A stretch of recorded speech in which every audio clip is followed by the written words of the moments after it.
Welcome to the Rum Revival. My name's Arminder, and today we're talking about the newest release from mountgay, their Eclipse Navy Strength.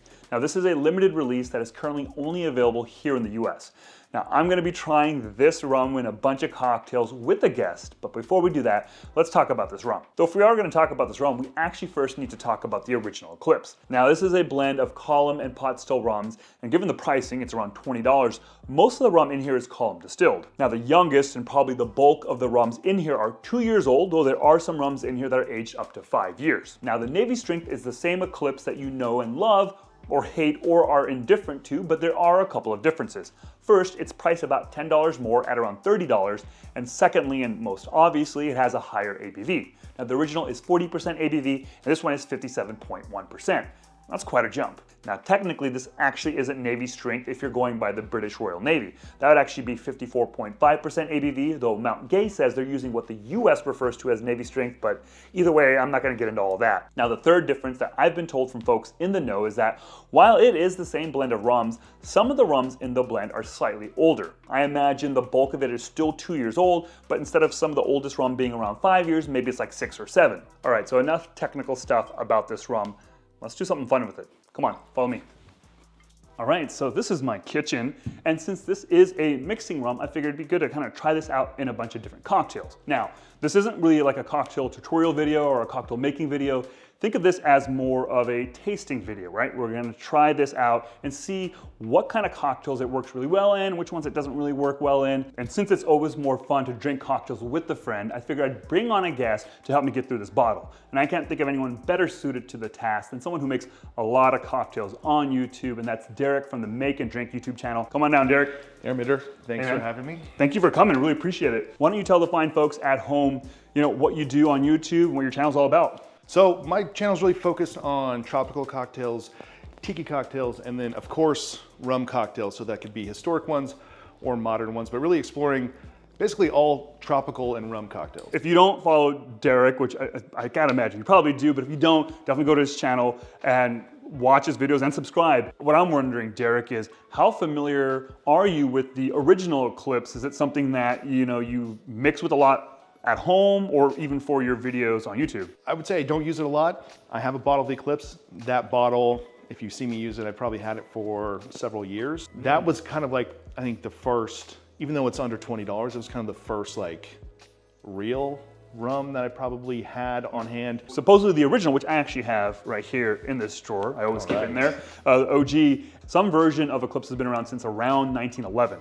Okay. So it's been around forever, or at least the name has been. Obviously, when I found out that this exists, the Navy Strength, that just seemed a lot more exciting, obviously. It seems like a lot more up your wheelhouse. Higher ABV, more flavor. So that is what's interesting to see is, we're gonna be able to tell they're the same thing. And is it gonna be like more flavorful, or just is it gonna burn more? I think that's that's what we're gonna find out.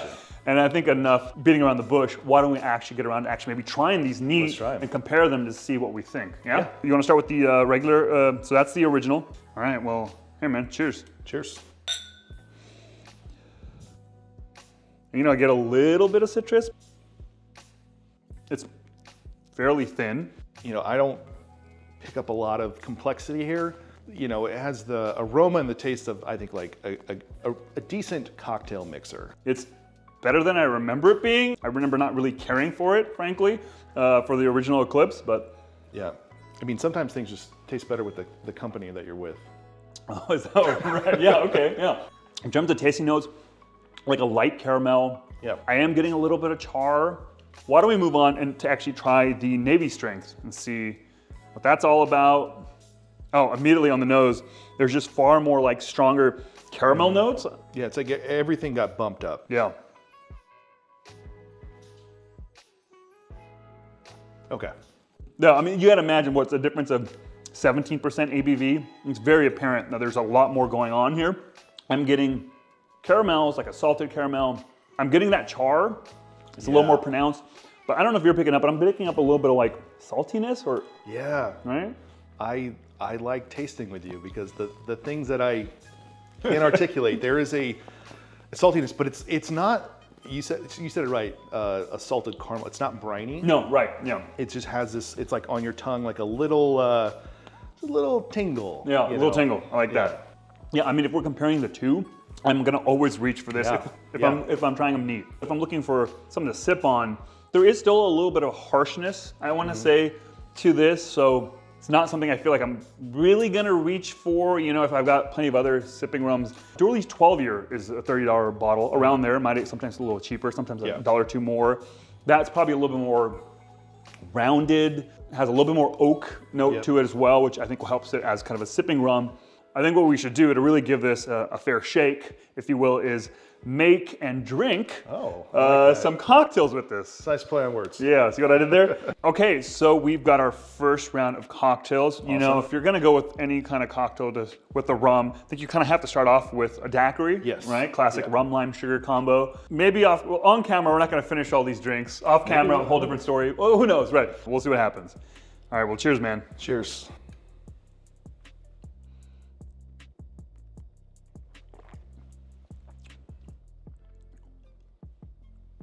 That's a good daiquiri. Yeah. It's surprising. It's not too much. No. The lime comes through. Yeah. The Demerara, you know, I like it, but it's not too intense. It's not too. There's not too much spirit in it. No, surprisingly, you don't really feel that. I wouldn't say this is a super crushable daiquiri. You know, it's definitely not one of those. No.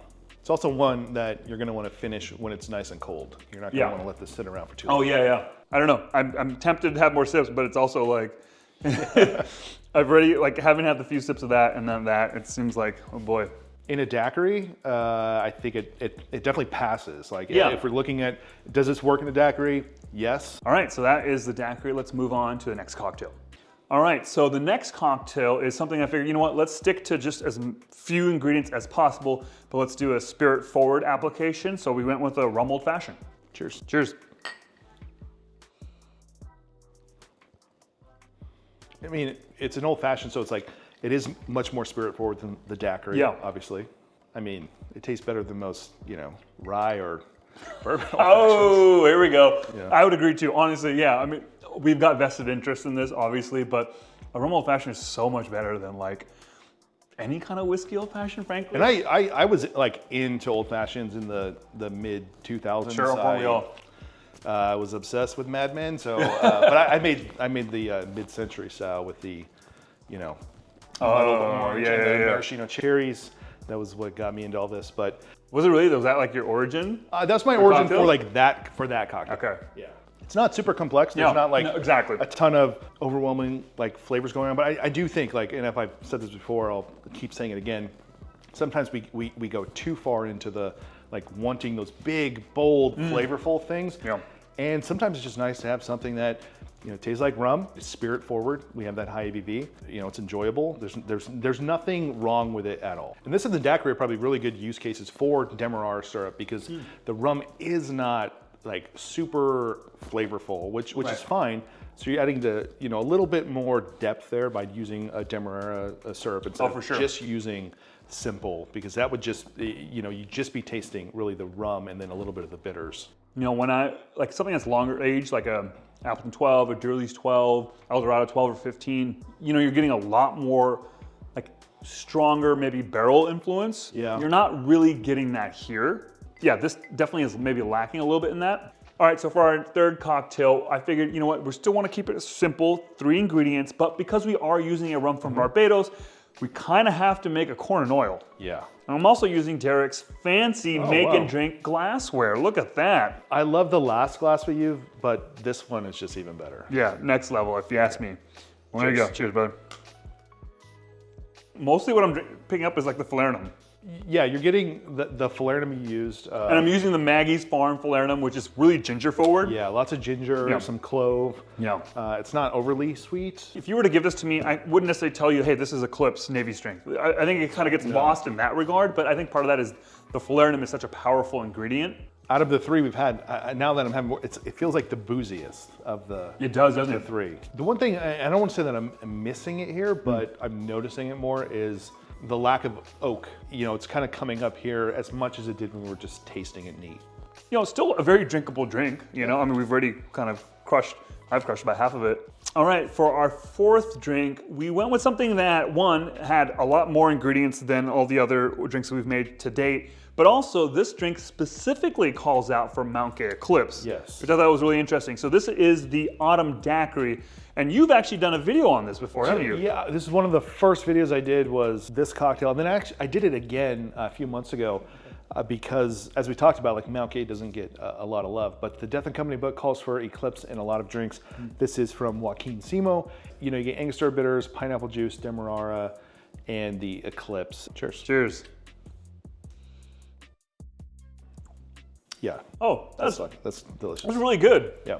And you did the video you did recently on it was like it being a fall cocktail, given the name Autumn Daiquiri, and it definitely leans into that. Obviously, we're doing cinnamon syrup, so it's a big part of that. As much as this is like the perfect fall cocktail, you could drink this in the middle of the summertime. It's not something you have to really stick to the fall, but this isn't overly boozy, which you might worry about with the ABV of the Navy Strength, but I think it just heightens all of the flavors you're going to get from the original Eclipse, and it does make probably the best version of the Autumn Daiquiri that you'll have. It kind of has that Death and Company style, which is like leaning into classic cocktails. Yeah. Honestly, for me so far, it might be my favorite of the 4 we've done.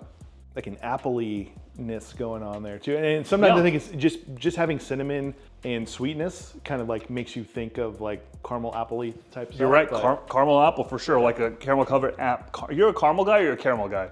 I say both. All right, so we've got the 5th and final drink. So we wanted to go with a cocktail that had even more ingredients than the Autumn Daiquiri, that also had a very unique ingredient, which we'll get to in a second, and also has another rum in it. So we wanted to see how the Eclipse does with all of that. So this is the Caribbean Punch. And Derek, what can you tell us about this? Yeah, so this is probably the most unusual of the Dawn the Beachcomber drinks, even though it has the most generic name, Caribbean Punch. Super generic. And what makes this drink so unique is that it uses sarsaparilla as an ingredient.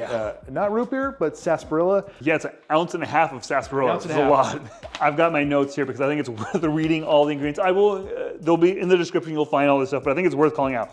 Lime, falernum, simple syrup, sarsaparilla, the mountgay Eclipse, we use the Navy Strength, then also some Appleton Signature, some Angostura Bitters, grenadine, absinthe, almond extract, and then of course some ice. All right, cheers.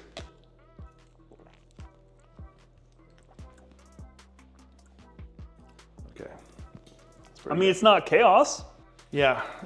What's hard to know is like, I like it, but it's like, do I like it because we've had 4 drinks before this, plus like sips of alcohol. I feel the rum gets kind of lost. Yeah, you could have vodka in here. I didn't like it. Yeah, exactly. That's so much, but true. It's like a sarsaparilla savory bomb, right? I think the Ango, the almond, the absinthe. That's kind of all the dominant flavors are. I mean, I think it works for what it's trying to do, but if you had other rums in there, it would probably taste more like a cocktail than just like a soda with a bunch of other ingredients. Yeah, if you put Smith & Cross, I think you would notice the Smith & Cross in here. I think the Eclipse Navy Strength kind of gets lost because while it has all the proof, it doesn't have enough other actual flavor or like, intensity of like barrel notes or anything else, right? Obviously it doesn't have funk, but the Smith & Cross around that ABV provides a lot of that. I like this, but I have this attachment to sarsaparilla and to root beer from like my childhood, so there's probably a little bit too much nostalgia at play here. But there's a version of this that I imagine would be really good. Oh, there is. One of the reasons we made this was because coming up, I'm going to do a modern interpretation of this drink from the Tropical Standard book, and I've made it before. I think it's one of the best cocktails I've ever had in my life. Bold claim. So, having not had the original version with a bottle of sarsaparilla, we thought this would be the time to try it now. All right, so that was our 5th and final cocktail, and we may or may not have drank all of them. You'll never know, but I want to really quickly grab the bottle. We did actually finish the entire, or at least we poured the entirety of the Eclipse, the Navy Strength. So given that, do we think it did well? Was there one cocktail that we liked it in more than others? As a gold rum, it's just fine. $30. Is it worth it for that price? It depends. Like, I think if you love the autumn daiquiri, Yes. then it's worth it. Yeah. For a cocktail like this, if you're just looking for a gold rum to put into a cocktail, I don't think it's necessarily there. Save the $10, $15 and go with something a little cheaper. Coming into it, I had kind of low expectations for this, just because I frankly am not the biggest fan of the regular Eclipse. So I thought, this will be a little higher proof, but the drinks aren't really going to be all that good. But I liked them more than I thought I was going to like them. I think each drink that we had today was, very good. Now, going back to earlier when we were sipping them neat, again, I think we both preferred this neat as opposed to the OG, but again, for $30, I could probably name off a couple other rums that I'd probably prefer sipping neat. If you just need higher proof and you want to use something from Barbados, something a little more neutral, then, this is an option. So one of the things about the mountgay Eclipse and this strength is like, you kind of want to be supporting things like this because you want to be encouraging other distillers to do this. 100%. Because while this might not be the absolute favorite, we would love if other people also caught on board to this and started making higher proof. Oh my God. It doesn't have to be 57. It could be 45, it could be 50. I'll take 100 proof. I'm not being greedy, but I'll take that. Like, imagine if El Dorado or Appleton did something like that within the range of the rums that they do. How amazing would that be? I would be the first person in line to buy those for sure. So absolutely commend them for doing that. So that's it. That is us going through the Eclipse Navy Strength, tasting it neat, trying it in 5 different cocktails. Thank you, Derek, for coming on. I really appreciate you hanging out in my kitchen. Thanks for having me. Thanks for helping me get through this whole bottle of Eclipse. So it's great to have someone else make cocktails for me. It's there you go. Rare. Cool. It was fun making cocktails for you. They're not going to look as pretty as when you do them, but I really appreciate you coming on. Once again, let the folks know where they can find and follow you. So you can find me on YouTube at Make and Drink, or you can find me on Instagram at Make and Drink Derek. There you go. Folks, thanks so much for watching. We'll catch you next time. Cheers. Peace. Right on. Did it. Awesome.